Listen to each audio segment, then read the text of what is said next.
Voilà, bonjour Maria, nous sommes quel jour aujourd'hui? Le 21. 21. L'assassin habite au 21. Donc nous sommes le 21 octobre, place devant Georges Pompidou pour faire la manifestation jusqu'au Sacré-Cœur. Et toi tu as un Sacré-Cœur car tu es toujours là depuis 5 ans. Et tu sais que j'ai déjà eu là-bas tous mes films diffusés et ils me payaient 10, Ah oui, à 15, Beaubourg? Oui, à Beaubourg, 10, 15 euros, francs. 15 francs par quoi? Par Projection? film, par film. Par oui. projection? Ou par entrée? Non. Non, il vendait des les grands trucs D'accord. VHS, mais en même temps, il projetait des films dans les salles et moi, je ne l'ai pas là-bas parce que je l'ai à des débats dans toute la France. C'était les leçons de théâtre d'Antoine Vitesse. Voilà. Et Alors, aussi des films politiques. alors là, tu nous as fait le papier là. On va le lire. Les professeurs pour.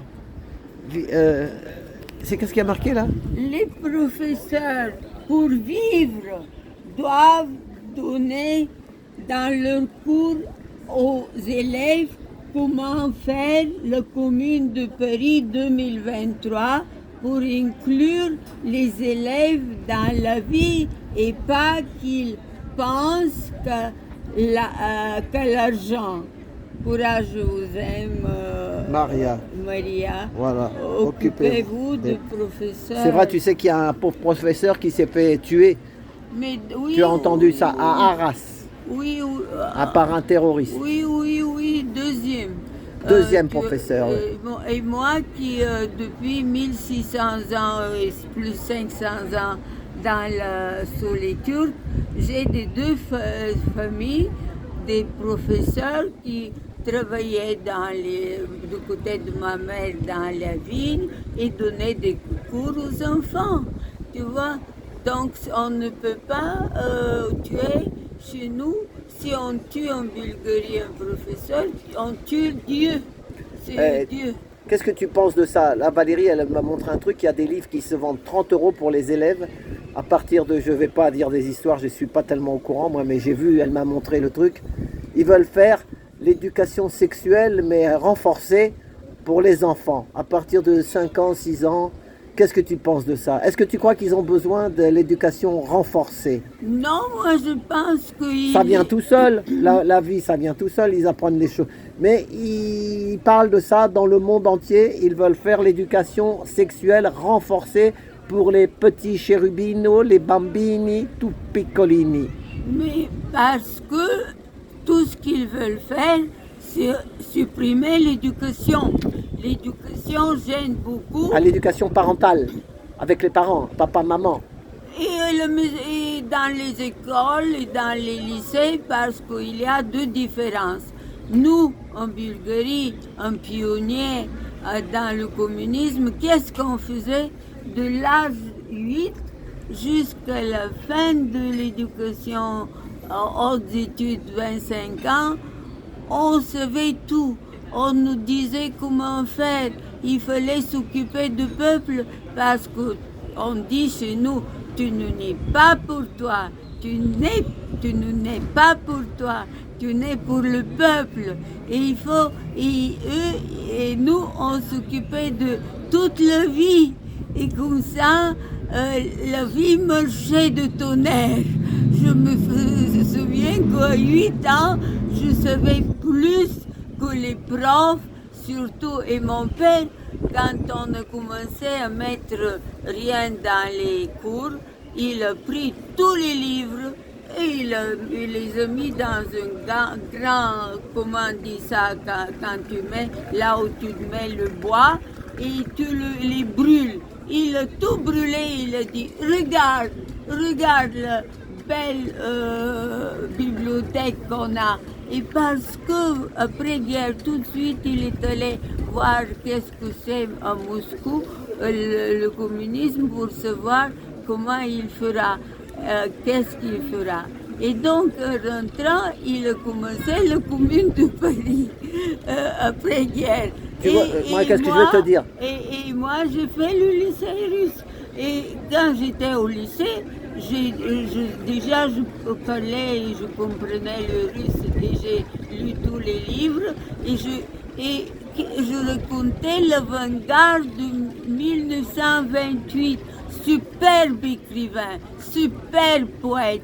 Et là, quand ils m'ont entendu, les profs, c'était leur prime de venir donner à Sofia des cours, et quand ils m'ont entendu, ils étaient tellement heureux qu'ils ont ouvert la porte pour que même pendant la pause de 15 minutes, tous les autres classes qui ne sont pas dans ma classe viennent pour m'écouter faire l'analyse que je faisais d'après ce que j'avais lu à la maison. Ils étaient heureux parce qu'ils n'avaient pas le droit de dire ce que moi je disais. C'était du vrai avant-garde.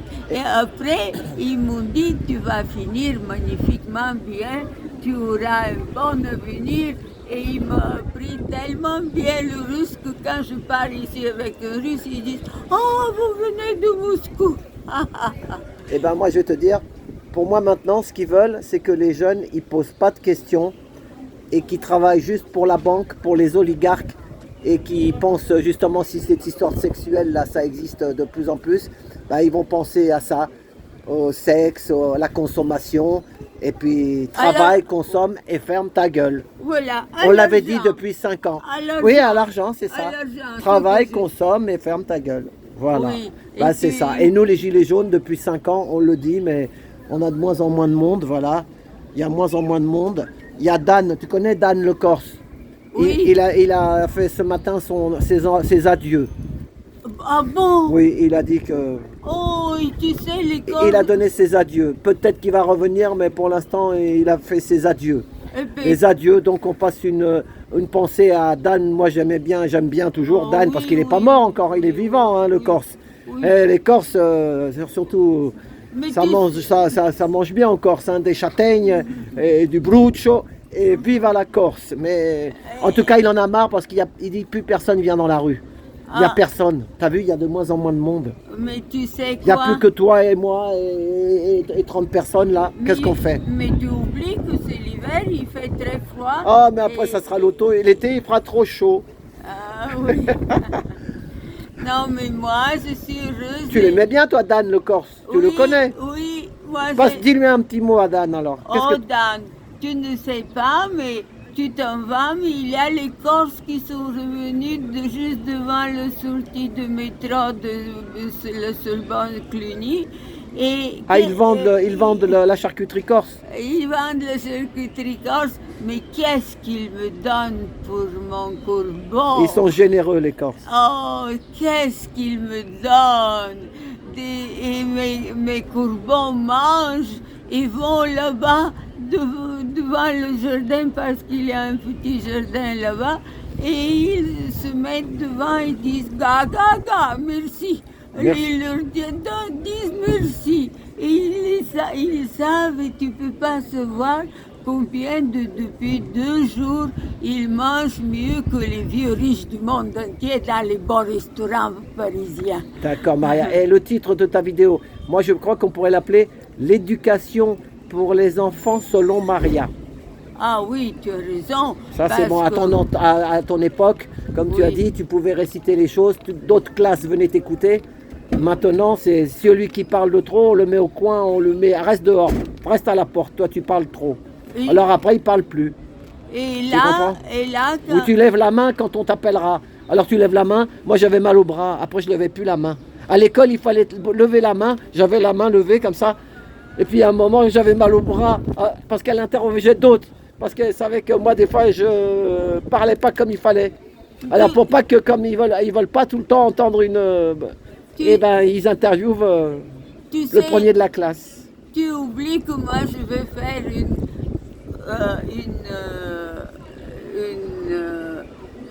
chose à la maison, ma petite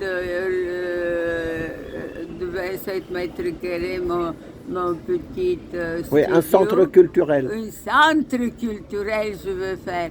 Et tu sais, c'est stupéfiant parce que moi quand j'étais 8 ans, 10 ans, je dessinais des fleurs et des oiseaux et ils étaient comme ils parlaient. Et tellement les profs, les directeurs et tous les élèves aimaient qu'ils les mettaient. Et jusque maintenant, ils sont toujours là où je les ai laissés, dans ces classes-là et dans cette école-là. Et mes camarades après, qui ont grandi, devenus tous des chefs de nos classes.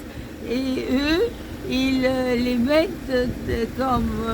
quand il y a un calendrier de l'année, dessus c'est ma peinture. D'accord.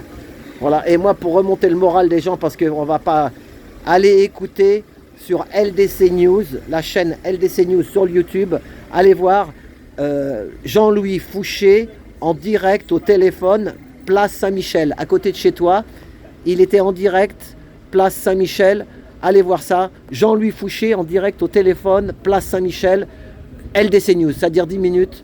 Vous allez voir qu'on n'est pas mort et qu'il y a des jeunes quand même. Voilà, et puis merci à Dan, et puis hâte de te revoir. Voilà. Mais tu sais, tout le monde est tellement déprimé. Je rencontre un qui était dans nos manifs et il dit là je ne veux plus vivre et puis je ne t'ai pas vu sur Trotitoxi, sur l'autre je t'ai vu. Oui mais parce qu'il y a eu des grosses manifs, alors des fois c'est dur. Quand il y a du monde, Maria, t'as vu qu'on a fait pendant 2 semaines un peu du bazar là, syndical, machin, il y a trop de monde, on peut pas se retrouver là-dedans. Mais attends, il dit je ne veux plus vivre. Oh là et là. alors moi j'ai oublié de lui dire, et mes chers amis camarades, je vous dis, ne vous suicidez pas, vivez parce qu'il y a une loi. Jamais un esprit ne meurt pas. Et donc, si vous ne voulez pas faire et finir tout ce que vous devez faire aujourd'hui, votre esprit va bosser, il va travailler beaucoup plus et vous allez travailler terriblement. Et j'ai oublié de lui dire ça. Et je te le dis maintenant avec Trotitoxi. Trotitoxi pour que tu comprennes qu'il ne faut pas dire je ne veux pas vivre. Je te dis tu vivras avec dans la forme où tu es 110 ans. Arrête parce qu'après ton esprit va travailler 250 Voilà, et ans. qu'il écoute Jean-Louis Fouché sur LDC News. Jean-Louis Fouché en direct au téléphone, place Saint-Michel. L'Archange, place Saint-Michel, l'Archange. Qu'est-ce qu'il raconte lui? C'est long, je vais pas. Mais c'est un médecin qui a été radié des médecins. Parce que c'est un médecin qui lutte pour la vérité, un vrai médecin, pas un médecin un charlatan. Voilà, d'accord? Voilà Maria, vive la Bulgarie, vive les Bulgares, vive la France et vive le monde comme elle a dit. J'ai enregistré l'italienne, elle a dit vive tout le monde, voilà, oui. Qu'on soit tous unis. Oui, c'est terrible les discours que j'ai, c'est terrible.